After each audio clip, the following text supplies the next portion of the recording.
Welcome into the Spit Studios in Vancouver, British Columbia, Canada. I'm your host, Elijah Ford, and this is the Spit Sports Show. Holy moly! Has there ever been a more exciting time to be a sports fan ever?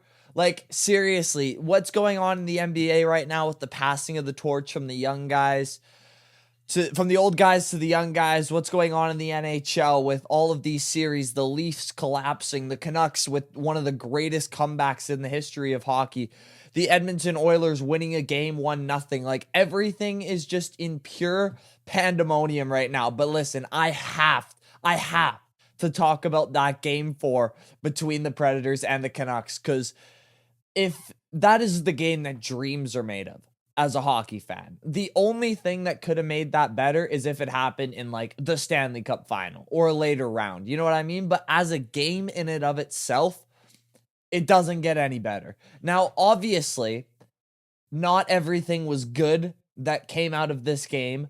So I'm going to just go over briefly everything that went wrong at the start of the game. So Nashville, straight up, they outplayed us.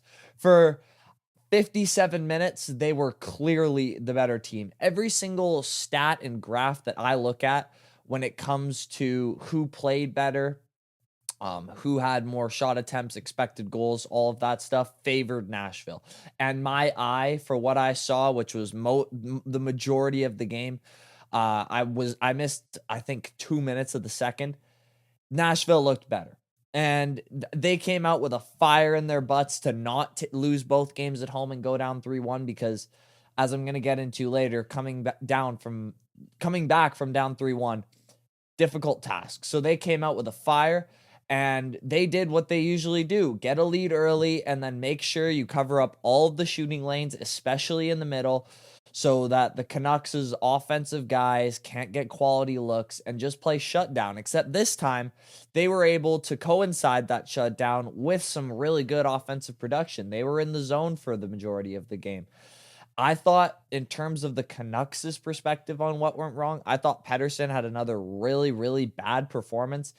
Like, that goal that the Predators scored in 4-on-4 in particular, where he was just so out of position. For some reason, he was in the bottom corner when he should have been at the top of the blue line on the right side. Like, it was just a bad play. And throughout the game, I thought he looked weak on the puck, like he has been throughout this entire series. And just straight up, he hasn't been a playoff performer. Now, I didn't think he really was going to be coming into these playoffs, but I definitely thought he'd be more of a positive than a negative. And speaking of more positives than negatives that I thought was going to happen coming into this series, Quinn Hughes, man. Like, I know the general public is still, enthused with what this guy's been doing throughout the playoffs, but as someone who's watched him so close throughout the regular season, what he did there compared to what he's doing now in the playoffs, it's just subpar. Has he been as bad as Pettersson has been? No, not even close. But considering that he's going to win the Norris this year, and he's in conversations with Cale Makar, who's having another outstanding playoff series, by the way, as the best defenseman in the league, his production has not been to what it should be. But he was great when it really mattered, and I'm going to get to that in a second. I thought Miller, and especially Besser, obviously, were phenomenal throughout. Miller's been the Canucks' best player throughout this entire series. Every single game, he's playing physically. He's winning puck battles. He's been better in the face-off dot than most of the Canucks have. And he set up Besser's first goal, which gave him, obviously, the momentum to go on the streak he did throughout the entire game. I thought Besser had a really, really solid showing. But the team in general, and I'm not just pinning this on Besser, but we missed the net a lot. Not just in this game, but throughout this year, we've missed the net a lot, and it's coming to rear its ugly head. There's a reason why the Canucks haven't had more than 21 shots in any of these games. It's not necessarily because they're not taking shots. I think they had something like 54 shot attempts in game number 2, was that? Yeah, game number 2. It's just that they're missing the net a lot, and the Preds are blocking a lot of shots. So in combination, Saros isn't getting a lot of pucks on him, which is an issue. And before I get into the good stuff, shout out to Sivas, Artie Party. Listen, I thought that was a gutsy goalie performance from him throughout the entire game. The goals he got scored on him, like the first one, there was a slight tip. I thought he should have had it, to be totally honest with you, but it is what it is. Second goal, there's nothing you can do. It's just a one-on-one snipe. And then the third one, like, whatever. But I thought throughout he looked really solid. I didn't see any nerves affecting him, which I was definitely worried about. So besides him, really, and Besser and Miller, and obviously Joshua playing his butt off, he's unbelievable. He's been unbelievable throughout these playoffs. Everything was going wrong for the Canucks. It really looked like it was going to be 2-2 coming back to Vancouver, and we were going to have ourselves just a photo finish to a game 7. But the final 3 minutes of the game, everything came together for the Canucks. And listen, for most of game 4, it was a perfect representation of why the general public doesn't think the Canucks are legitimate cup contenders. They looked lackadaisical. Their stars didn't look like they were invested in the game. It didn't look like they were going to win any puck battles down the stretch. But that last 3 minutes showed exactly why Canucks fans really, really believe this team has a shot this year. Now, everyone is going to be talking about that tying goal, which they have every right to. That was one of the most electric moments I've ever seen as a hockey fan. But I want to talk about that first one because it was a absolute thing of beauty. First of all, if you haven't played hockey before, 6-on-5 is not like 5-on-4. With the ice that crowded in one zone in particular, it is so hard to move the puck. You have about this much space between yourself and that defender at all times, and you have to make decisions like that. Quick, quick, quick.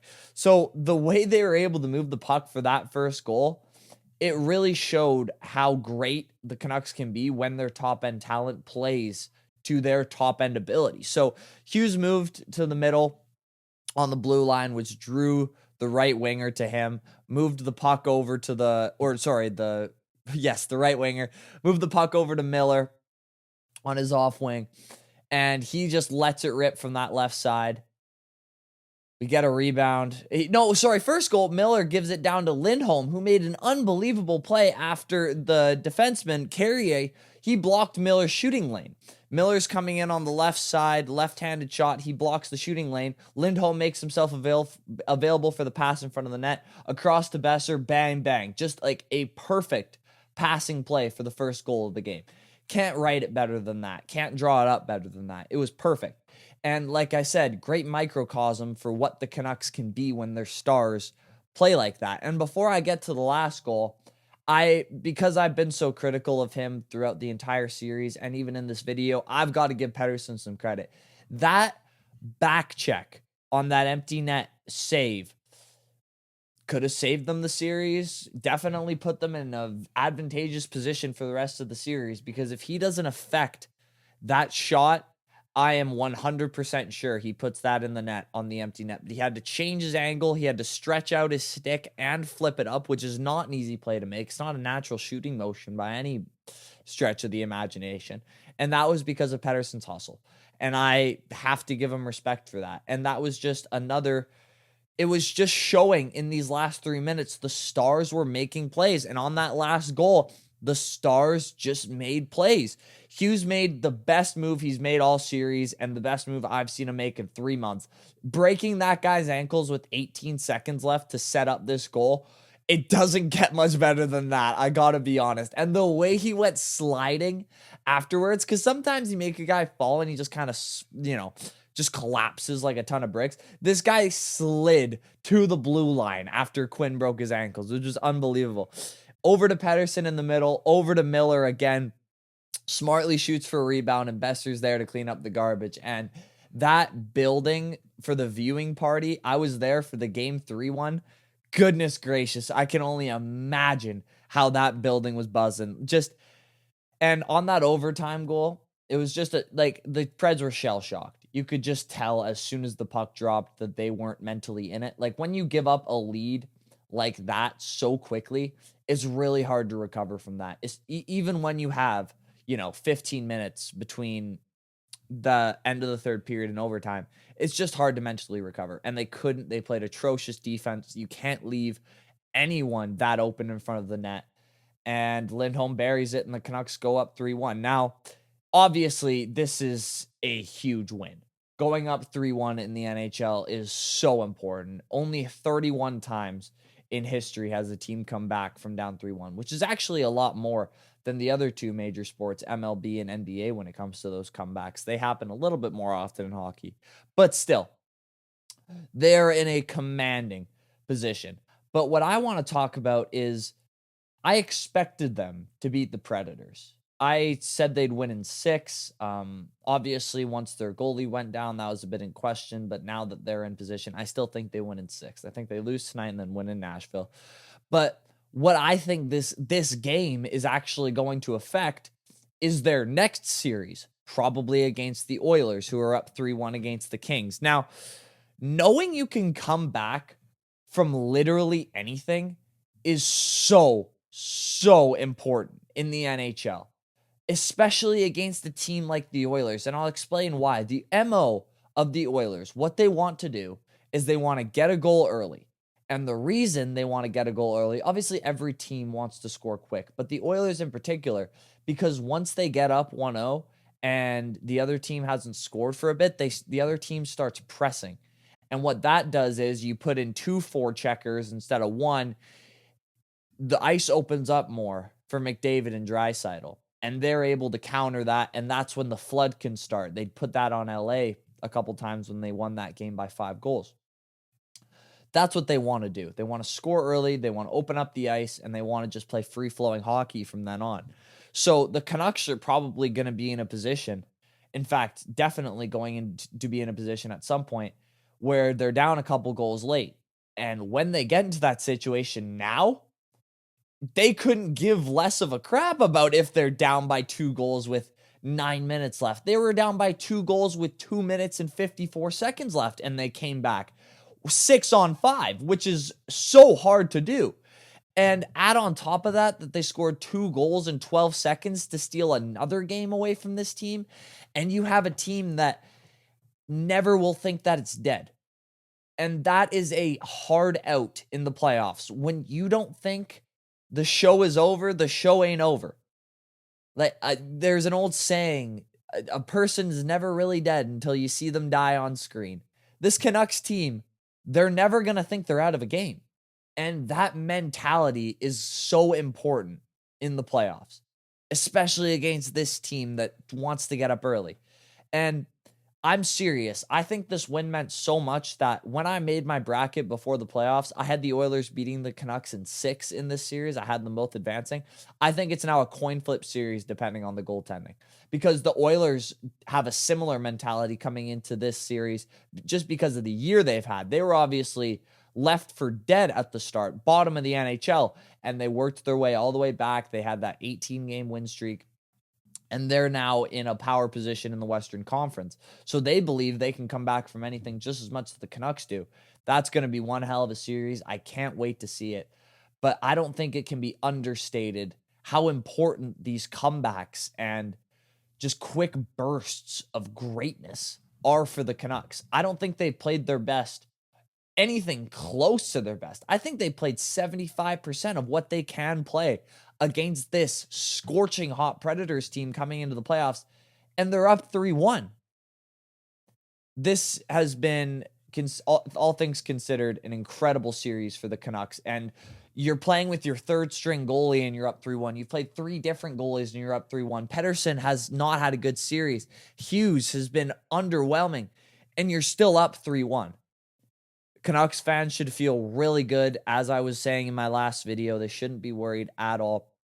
Obviously, the Oilers are going to be no cakewalk, but that is going to be one heck of a back and forth series. As always, thank you guys so much for watching. I want to know, when the Canucks play the Oilers, and praying Nashville and the Kings don't come back, what do you think that series is going to look like? Who wins in how many games? Who do you guys have as your cup favorite right now? I got to be honest, the way the Avs have been looking against the Jets, man, it's going to be hard to bet against them. for me. And Vegas is so good. Who do you guys have as your favorite? Let me know in the comments. I am small enough as to where I can read all comments. If you haven't subscribed, please consider doing so. It supports the channel, supports me. We're over 200 subscribers now. Big things happening on the Spit Sports Show. Please leave a like on the video if you enjoy what you saw. And as always, I will see you in the next one. Peace out.